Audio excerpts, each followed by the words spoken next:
ಹಿರಿಯ ಖ್ಯಾತ ಸಾಹಿತಿಗಳಾದ ಎಸ್.ಎಲ್. ಭೈರಪ್ಪ ಅವರು ಇನ್ನಿಲ್ಲ. ಒಂದೊಂದು ಕಡೆ ಅವರ ಅಂತಿಮ ದರ್ಶನಕ್ಕೆ ವ್ಯವಸ್ಥೆಯನ್ನು ಮಾಡಲಾಗ್ತಾ ಇದೆ. ಬೆಂಗಳೂರಿನ ರವೀಂದ್ರ ಕಲಾಕ್ಷೇತ್ರದಲ್ಲಿ ಅಂತಿಮ ದರ್ಶನಕ್ಕೆ ಬೇಕಾದಂತಹ ವ್ಯವಸ್ಥೆಯನ್ನು ಮಾಡಲಾಗ್ತಾ ಇದೆ. ನಾಳೆ ಬೆಳಗ್ಗೆ 8 ಗಂಟೆಯಿಂದ ಮಧ್ಯಾಹ್ನ 2 ಗಂಟೆವರೆಗೂ ಕೂಡ ಅಂತಿಮ ದರ್ಶನವನ್ನು ಪಡ್ಕೊಳ್ಬಹುದು. ಅದಾದಮೇಲೆ ಅವರ ಹುಟ್ಟೂರಿಗೆ ಅವರ ಪಾರ್ಥಿವ ಶರೀರವನ್ನು ತೆಗೆದುಕೊಂಡು ಹೋಗಲಾಗುತ್ತೆ. ಶುಕ್ರವಾರ ಬೆಳಗ್ಗೆ ಮೈಸೂರಿನಲ್ಲೇ ಅಂತ್ಯಕ್ರಿಯೆಗೆ ಚಿಂತನೆ ನಡೀತಾ ಇದೆ. ಹುಟ್ಟೂರು ಸಂತೇಶಿವರದ ಕೆರೆಯಲ್ಲಿ ಅಸ್ಥಿಯನ್ನು ಬಿಡೋದಕ್ಕೆ ತೀರ್ಮಾನ ಕೈಗೊಳ್ಳಲಾಗಿದೆ. ಹಾಸನ ಜಿಲ್ಲೆಯ ಚನ್ನರಾಯಪಟ್ಟಣ ತಾಲೂಕಿನ ಸಂತೇಶಿವರ ಅವರ ಹುಟ್ಟೂರು ಎಸ್.ಎಲ್. ಭೈರಪ್ಪ ಅವರ ಅಂತಿಮ ದರ್ಶನಕ್ಕೆ ವ್ಯವಸ್ಥೆ ನಡೀತಾ ಇದೆ.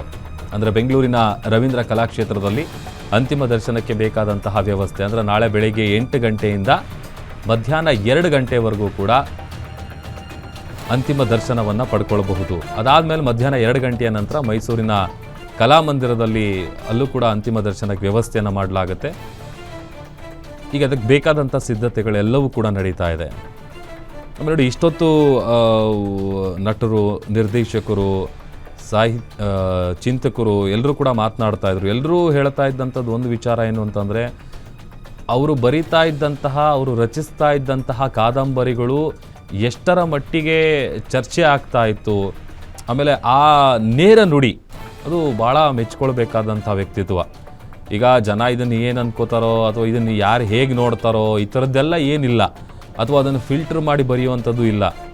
ಅವರ ತಲೆಯಲ್ಲಿ ಏನು ಓಡ್ತಾ ಇದೆ, ಅದನ್ನು ಏನು ಬರುತ್ತೆ, ಅವರ ಥಾಟ್ಸ್ ಏನಿರುತ್ತೆ ಅದನ್ನು ಅಕ್ಷರಗಳ ಮೂಲಕ ಅವರು ರೀಚ್ ಮಾಡಿಸ್ತಾ ಇದ್ರು.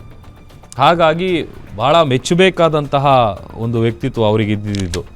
ಯಾಕಂತಂದರೆ ಭಾಳ ಕಡಿಮೆ ಏನೋ ಒಂದು ಹೇಳಬೇಕು, ಅದರಲ್ಲೂ ಈ ಥರದ ಕತೆ ಕಾದಂಬರಿಗಳನ್ನು ಬರಿತಾ ಇದ್ದಾರೆ ಅಂತ ಅಂದಾಗ ಅದು ಓದಿದಾಗ ಅದರ ರೆಸ್ಪಾನ್ಸ್ ಹೇಗೆ ಬರುತ್ತೆ, ಅದ್ರ ಬಗ್ಗೆ ಹೇಗೆ ಮಾತಾಡ್ಬೋದು, ಪ್ಲಸ್ಸೋ ಮೈನಸ್ಸೋ ಪಾಸಿಟಿವೋ ನೆಗೆಟಿವೋ, ಬಟ್ ಅದು ಯಾವುದೂ ಕೂಡ ತಲೆ ಕೆಡಿಸ್ಕೊಳ್ತಾ ಇರಲಿಲ್ಲ. ಅವ್ರ ತಲೆಯಲ್ಲಿ ಏನು ಬರುತ್ತೆ ಅದನ್ನು ನೇರ ನುಡಿ. ಆಮೇಲೆ ಮಾತನಾಡುವಂಥ ಸಂದರ್ಭದಲ್ಲೂ ಕೂಡ ಅಷ್ಟೇ, ಇವರಿದ್ದಾರೆ, ಇವ್ರ ಮುಂದೆ ಹೀಗೆ ಮಾತಾಡಬಾರ್ದು, ಹಾಗೆ ಮಾತಾಡಬಾರ್ದು, ಭಾಳ ರಿಸರ್ವ್ ಆಗಿ ಮಾತಾಡ್ತಾ ಇದ್ದಂತಹ ವ್ಯಕ್ತಿ ಅಲ್ಲ ಅವರು.